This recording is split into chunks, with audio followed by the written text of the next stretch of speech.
Good evening my dear students.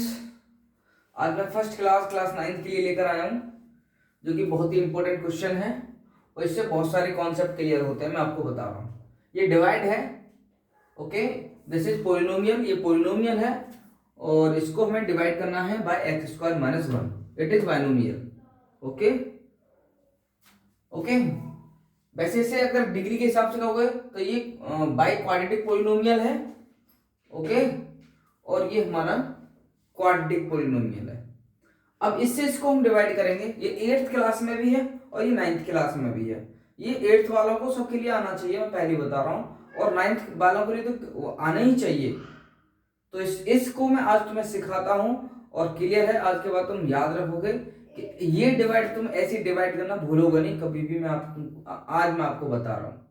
चलिए इसको divide करते हैं और आपको सिखाते हैं। देखिए, तो हमें एक क्वाड्रेटिक पोलिनोमियल है, ये बाई क्वाड्रेटिक पोलिनोमियल है, इससे इसको हमें क्या करना है, डिवाइड। 8th वाले भी समझे बेटा, जरूर, बहुत ही इंपॉर्टेंट है। आप ये सोचे कि हमारे एनसीईआरटी में नहीं है, बट बेटा आपको थोड़ा एक्स्ट्रा सीखना पड़ेगा। अगर नहीं सीखोगे तो मैं आपको बता रहा हूं कि फिर आप किसी लेवल पर नहीं, याद रखना, सीखना पड़ेगा।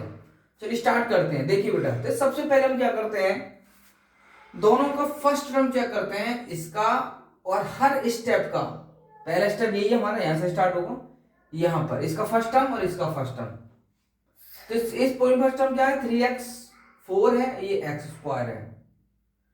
तो हमें याद रखना है एक चीज का, बस और कुछ नहीं, कि इस नंबर को, इस टर्म को मल्टीप्लाई करते हैं हम उस नंबर से जिससे ये फर्स्ट टर्म बन जाए। अब सोचो, यहाँ x स्क्वायर है, यहाँ 3x4 है, तो x स्क्वायर को किससे मल्टीप्लाई करें, 3x4 बन जाए। तो मल्टीप्लाई तो आनी चाहिए आप लोगों के लिए ना।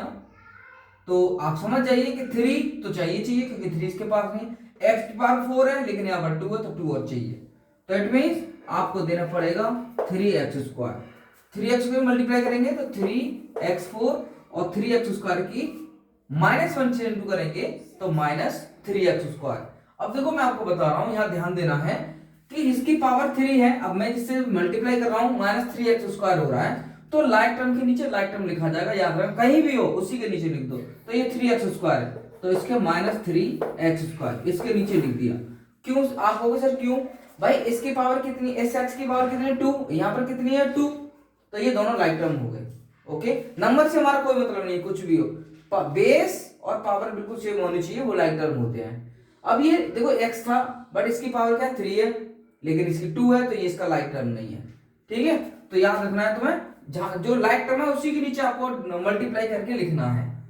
ये अब क्या करना, अब हमें इनको कैंसिल करना है। इस समय ये दोनों पॉजिटिव हैं, ये भी और ये भी, तो आपको कैंसिल करने के लिए एक नेगेटिव बनाना पड़ेगा। इट मींस आपको सब्ट्रैक्ट, तो इसके साइन चेंज होंगे नीचे वाले के, माइनस क्योंकि मैं सब्ट्रैक्ट कर रहा हूं, और ये प्लस क्योंकि यहां माइनस का साइन है, ये कैंसिल हो गया। इसको नोट कर लीजिए, क्योंकि इसकी पावर सबसे बड़ी है, तो सबसे पहले लार्जर पावर वाला टर्म लिखा जाता है, लार्जर पावर है ना, मोर पावर।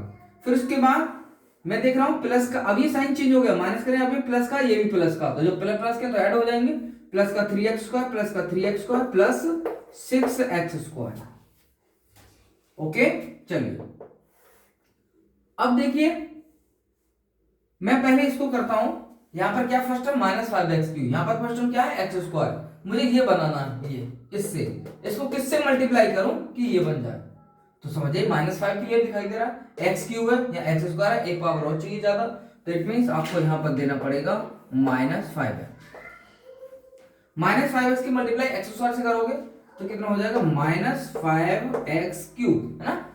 -5x की x स्क्वायर से मल्टीप्लाई करेंगे -5x क्यूब, और -5x की -1 से करोगे तो ये हो जाएगा +5x, लेकिन ऊपर वाला मैं टर्म देख रहा हूं भाई, इसकी -5 की -1 से इंटू प्लस का 5x, लेकिन ये 6x स्क्वायर है, इसलिए -5x में यहां पर लिख दूंगा ऐसे करके, क्योंकि इसके नीचे मैं टर्म नहीं लिखूंगा, इसके नीचे नहीं लिखूंगा। क्यों, क्योंकि ये दोनों अनलाइक टर्म है, दोनों की पावर सेम नहीं है, इसलिए तो मैंने यहां इसका स्पेस छोड़ दिया, इतना स्पेस छोड़ के यहां लिख दिया मैंने।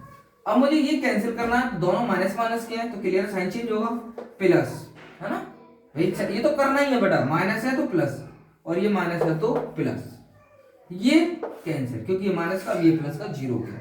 अब ये वाला टर्म लिखा जाएगा तुम्हारा प्लस का 6x², उसके बाद तुम्हारा माइनस 5x। अब जो नंबर है बचा हुआ लास्ट -7 यहाँ पर लिख लो। आप यहाँ भी लिख सकते थे यहाँ से, लेकिन फिर भी तुम्हें ये ऐसे लिखना पड़ता है यहाँ पर, है ना, तो इसलिए मैंने लिखा नहीं उस टाइम। चलिए अब मुझे चाहिए 6x², यहाँ पर क्या है x², तो क्लियर दिखाई दे 6 से मल्टीप्लाई कर दो, वो भी +6। क्यों?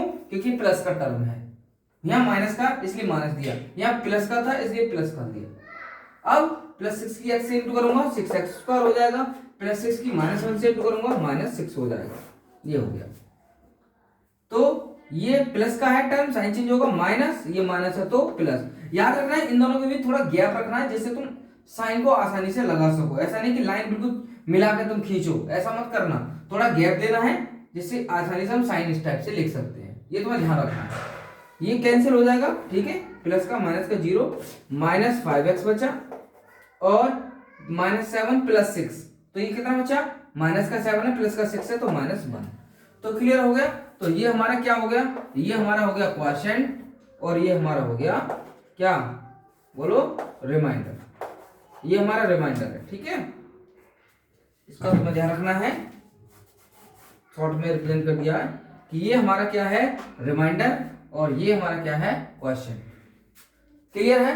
तो आप अगर आपको चेक करना है कि हमारी डिवाइड सही है या नहीं है, तो आप कैसे चेक कर सकते हैं, आप x² - 1 की इससे मल्टीप्लाई करो, इसकी से, और इसे प्लस कर दो, तो तुम्हारा डिवाइडेंड आ जाएगा। ये डिवाइजर होता है, ये क्वोशिएंट, ये आपका सॉरी ये डिवाइजर होता है, ये डिवाइडेंड, और ये क्वोशिएंट, और ये तुम्हारा क्या होता है, रिमाइंडर। ओके, थोड़ा जल्दी जल्दी में कभी मुंह से निकल जाता है।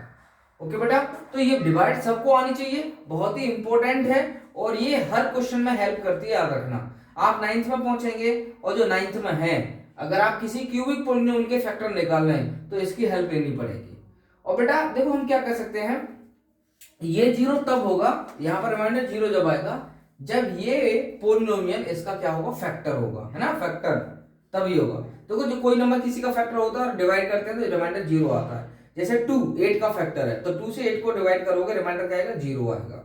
ओके, मतलब उसके टेबल में आना चाहिए वो नंबर, तो हम कह सकते हैं वो उसका फैक्टर है। ओके, तो ये मेरी तरफ से आप देख लीजिए, अच्छा क्वेश्चन है और सबको समझ में आना चाहिए, और 8th वाले अच्छे समझे, 9th वालों की तो है ही है।